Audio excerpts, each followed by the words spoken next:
ഉൽപ്പത്തി അദ്ധ്യായം 35. വീണ്ടും ബേഥേലിൽ. ദൈവം യാക്കോബിനോട് അരുളിച്ചെയ്തു, ബേഥേലിലേക്ക് പോയി അവിടെ പാർക്കുക. നിന്റെ സഹോദരനായ ഏസാവിൽ നിന്ന് നീ ഓടി രക്ഷപ്പെട്ടപ്പോൾ നിനക്ക് പ്രത്യക്ഷപ്പെട്ട ദൈവത്തിന് അവിടെ ഒരു ബലിപീഠം പണിയുക. അതുകൊണ്ട് യാക്കോബ് തൻ്റെ കുടുംബാംഗങ്ങളോടും കൂടെ ഉണ്ടായിരുന്ന എല്ലാവരോടുമായി പറഞ്ഞു, നിങ്ങളുടെ പക്കലുള്ള അന്യദേവന്മാരെ ദൂരെ കളയുക. എല്ലാവരും ശുദ്ധി വരുത്തി വസ്ത്രങ്ങൾ മാറുക. നമുക്ക് ബേഥേലിലേക്ക് പോകാം.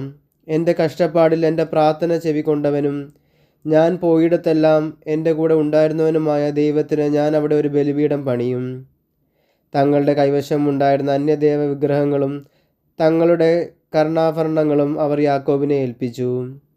അവൻ ശെക്കേമിനടുത്തുള്ള ഓക്കുമരത്തിൻ്റെ ചുവട്ടിൽ അവ കുഴിച്ചു മൂടി. അവർക്ക് ചുറ്റുമുള്ള നഗരങ്ങളിലെല്ലാം ദൈവഭീതി ഉണ്ടായി. അതുകൊണ്ട് അവർ യാത്ര ചെയ്തപ്പോൾ ആരും യാക്കോബിൻ്റെ മക്കളെ പീഡിപ്പിച്ചില്ല. യാക്കോബും കൂടെ ഉണ്ടായിരുന്നവരും കാനാൻ ദേശത്തെ ബേഥേലിൽ, അതായത് ലുസ് എന്ന സ്ഥലത്ത് എത്തിച്ചേർന്നു. അവിടെ അവൻ ഒരു ബലിപീഠം പണിയുകയും ആ സ്ഥലത്തിന് എൽ ബേഥേൽ എന്ന് പേരിടുകയും ചെയ്തു. കാരണം സ്വന്തം സഹോദരനിൽ നിന്ന് ഒളിച്ചോടിയപ്പോൾ അവിടെ വെച്ചാണ് ദൈവം അവന് പ്രത്യക്ഷപ്പെട്ടത്. റെബേക്കായുടെ പരിചാരികയായ ദെബോറ മരണമടഞ്ഞു. ബേഥേലിൻ്റെ താഴ്വരയിൽ ഒരു ഓക്കുമരത്തിൻ്റെ കീഴെ അവളെ അടക്കി. അതിന് അലോൺ ബക്കൂത്ത് എന്ന് പേരുണ്ടായി. പാദാൻ ആരാമിൽ നിന്ന് പോന്നപ്പോൾ ദൈവം യാക്കോബിന് വീണ്ടും പ്രത്യക്ഷപ്പെട്ട് അവനെ അനുഗ്രഹിച്ചു. ദൈവം അവനോട് അരുളിച്ചെയ്തു, യാക്കോബ് എന്നാണ് നിൻ്റെ പേര്, എന്നാൽ ഇനിമേലിൽ യാക്കോബ് എന്നല്ല, ഇസ്രായേൽ എന്നായിരിക്കും നീ വിളിക്കപ്പെടുക. അതിനാൽ അവൻ ഇസ്രായേൽ എന്ന് വിളിക്കപ്പെട്ടു. ദൈവം അവനോട് വീണ്ടും അരുളിച്ചെയ്തു, ഞാൻ സർവശക്തനായ ദൈവമാണ്. നീ സന്താനപുഷ്ടി ഉണ്ടായി പെരുകുക. ജനതയും ജനതയുടെ ഗണങ്ങളും നിന്നിൽ നിന്ന് ഉത്ഭവിക്കും. രാജാക്കന്മാരും നിന്നിൽ നിന്ന് ജന്മമെടുക്കും. അബ്രഹാത്തിനും ഇസ്ഹാക്കിനും ഞാൻ നൽകിയ നാട് നിനക്കും നിന്റെ സന്താന പരമ്പരകൾക്കും ഞാൻ നൽകും. അനന്തരം ദൈവം അവനെ വിട്ടുപോയി. അവിടുന്ന് തന്നോട് സംസാരിച്ച സ്ഥലത്ത് യാക്കോബ് കല്ലുകൊണ്ടൊരു സ്തംഭം ഉയർത്തി. അതിന്മേൽ ഒരു പാനീയ ബലി അർപ്പിച്ചു, എണ്ണ പകർന്നു. ദൈവം തന്നോട് സംസാരിച്ച സ്ഥലത്തിന് യാക്കോബ് ബേഥേൽ എന്ന് പേരിട്ടു.